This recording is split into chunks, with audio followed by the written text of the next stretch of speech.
اعوذ باللہ من الشیطان الرجیم بسم اللہ الرحمن الرحیم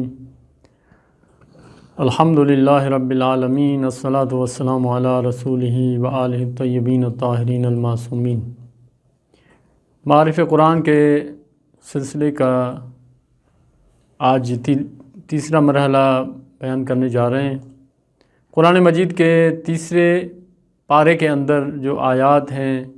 ان میں جن موضوعات کو لایا گیا ہے، ذکر کیا گیا ہے، ان کے حوالے سے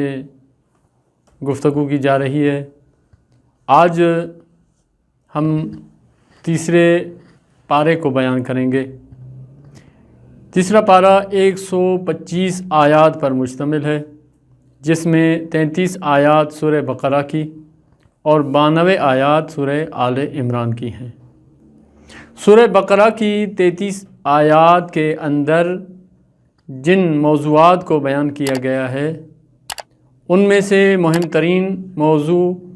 اقتصادی اصولوں کو ذکر کیا گیا ہے، اور 3 اقتصادی اصول ان آیات کے اندر موجود ہیں۔ سب سے پہلے انفاق در راہ خدا، خدا کی راہ میں خرچ کرنے کی فضیلت کے حوالے سے اور اس کی عظمت کے حوالے سے ان آیات کے اندر ذکر ہوا ہے، جس میں ارشاد پروردگار ہوتا ہے کہ جو لوگ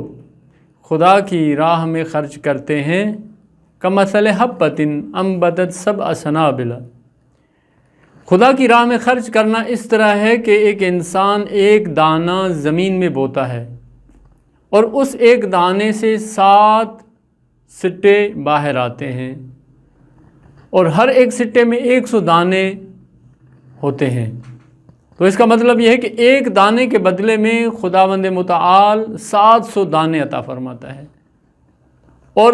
یہ مثال بیان کی گئی ہے خدا کی راہ میں خرچ کرنے کی کہ اگر انسان 1 روپیہ 1 پیسہ خدا کی راہ میں خرچ کرتا ہے تو خدا فرماتا ہے کہ بدلے میں 700 برابر اس کا اجر تمہیں عطا کیا جائے گا۔ اور آگے فرماتا ہے کہ واللہ یضاعف لمن یشاء، کہ اگر خدا چاہے تو کسی کو اس کا ڈبل بھی دے دیتا ہے، مطلب یہ کہ 1400 برابر۔ تو یہ انفاق در راہ خدا کے بعد پھر آیت الکرسی کا ذکر ہوتا ہے، جس میں خالصانہ توحید بیان ہوتی ہے، اور آیت الکرسی کے بعد دوبارہ انفاق کا ذکر ہوتا ہے۔ اس کا مطلب یہ ہے کہ یہ توحید کا درمیان میں ذکر آنا اور اس سے پہلے اور بعد میں انفاق کا ذکر کرنا، اس سے پتہ چلتا ہے کہ انفاق در راہ خدا اور توحید کا ایک بہت قریبی رابطہ ہے۔ اور مخصوصاً ماہ رمضان کے حوالے سے اگر کہا جائے تو جناب رسول خدا نے فرمایا کہ ماہ رمضان میں اگر ایک انسان کسی ایک روزہ دار کو افطار کرواتا ہے تو اس کا اجر یہ ہے کہ جیسے کہ اس نے غلام آزاد کروایا۔ تو ایک شخص نے عرض کیا کہ یا رسول اللہ، ہم تو اس طرح کا ثواب حاصل نہیں کر سکتے کیونکہ ہم روزہ دار کو افطار نہیں کروا سکتے، مالی استطاعت نہیں ہماری۔ تو جناب رسول خدا نے فرمایا کہ گھبراؤ نہیں، اگرچہ ایک کھجور کے ٹکڑے کے ذریعے ہی افطار کیوں نہ کرواؤ، پانی کے ایک گھونٹ کے ذریعے ہی کیوں نہ افطار کرواؤ، اس کا اجر تمہیں عطا کیا جائے گا۔ اور دوسرا موضوع ربا اور سود خواری سے بچنے کا حکم دیا جاتا ہے، اور اسی طرح تیسرا موضوع قرض لیتے وقت اور دیتے وقت گواہوں کا ہونا اور اس کا صحیح معنوں میں بہتر انداز میں لکھنے کا حکم ہے۔ اس پارے کا دوسرا حصہ جو کہ سورہ آل عمران کی 92 آیات پر مشتمل ہے،